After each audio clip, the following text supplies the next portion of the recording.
হঠাৎ করে আমাদের খেতে মন চাইলো ল্যাটকা খিচুড়ি। অনেকে এটিকে পাতলা খিচুড়িও বলে।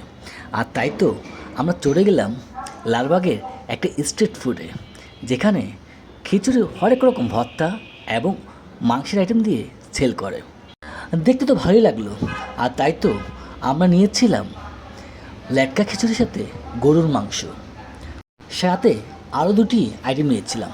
সেটি হচ্ছে গরুর কালো ভুনা এবং হাঁসের মাংস।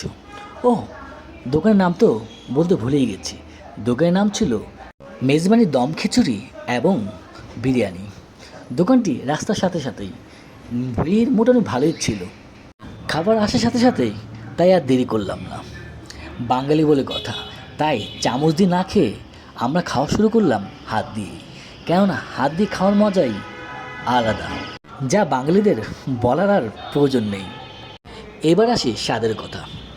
ল্যাটকা খিচুড়ির সাথে যে গরুর মাংসের আইটেমটা নিয়েছিলাম, সেটা কম্বিনেশন ভালোই লেগেছে। কিন্তু গরুর কালো ভুনা এবং হাঁসের মাংস তেমন একটা ভালো লাগেনি আমার কাছে। কিন্তু খিচুড়ির স্বাদ মোটামুটি ভালোই আছে জায়গা অনুপাতে।